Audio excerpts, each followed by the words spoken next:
Hello to all traders and welcome to another edition of Stock Watch. This video has been brought to you once again by Orbex, and this is where we look at the highs and lows of all the stocks coming out in the markets and the headlines and what's affecting them and the opportunities for you as a trader. Well, there's big opportunities yesterday for bears as we've seen a lot of social media giants actually fall in share price.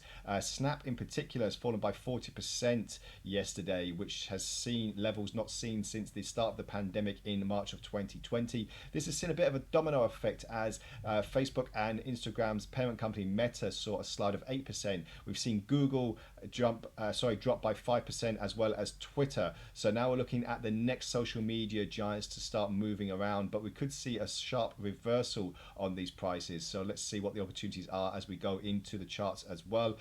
Just another thing that it has had a little bit of an impact on some of the US indices. The Nasdaq and the S&P fell roughly by about 2.5% yesterday. However, the Dow was pretty flat, so nothing too precarious, let's say, in the news of the Dow. But as we've seen here, we've got Snap on the screen, and as you can see, we are plummeting now, 40% drop from the previous day's price.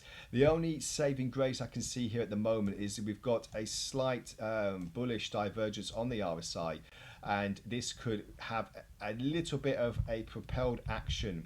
So we saw a drop of prices here, and straight away the gap was pretty much filled the next trading day. This is on the daily chart, by the way, and we could see this happen in the same momentum again. So bulls can start entering the picture when the American market opens, and we could see a move to the upside. So bid projections should be noted, as we could see another move to the upside quite significantly. So, I've put pending orders of buy stops roughly about where we see a slight gap here, about the $20 mark, which is quite a psychological level. If that gets taken, then I'll be expecting another move to the upside at least. But, we are trading very vastly under the Ichimoku cloud at the moment. Very, very bearish market. However, it doesn't mean that we are looking bearish the whole way down.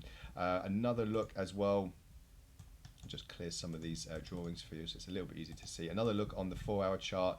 As you can see, very, very bearish market, but there is potential for an upside if it's not a runaway gap. If we see a little bit of an exhaustive gap, which is basically when the gap is filled quite significantly pretty much straight away with a V-shaped recovery, then we could see good opportunities for buy positions in that respect. However, on the RSI, there is no bullish or hidden bullish divergence at the moment, so I'm just waiting to see the next few hours before as the American market approaches and does open, if we can get a little bit more of an upside move. So we'll see if that comes into fruition. Another look on Facebook, though, we're always looking on what the opportunities are, because this social media giant has seen quite a vast earnings miss on Q1, and then the company started sliding down. We did have a potential move to the upside where we saw this gap being filled, which could happen again here.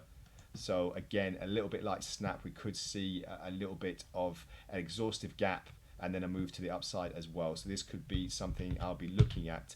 Not too much of an indication on the RSI, still going in tandem with the movements in the market. However, that hasn't stopped the market gaps being propelled and covered quite instantly. So we'll see what happens in the next few hours as we go into the American session. But a little bit like Snap, we are looking very bearish at the moment, and this is because we are seeing no divergences, and we are trading vastly under the Ichimoku cloud as well. So this is a good indication that we could see another slide to the downside. However, when the market does open and we get that first indication of the first couple of hours of either green or red candlesticks, then we could see if we're going to put in bids or sells in that respect. So just keep an eye out for when the market does open shortly, and we'll see if that can turn around, because as we've seen before, any big gaps in the market can be filled quite significantly, and then these profits can be realized quite vastly. We don't have to wait days and days for these gaps to be filled. It can be a matter of hours. So just keep an eye on that when you are trading the gaps as well.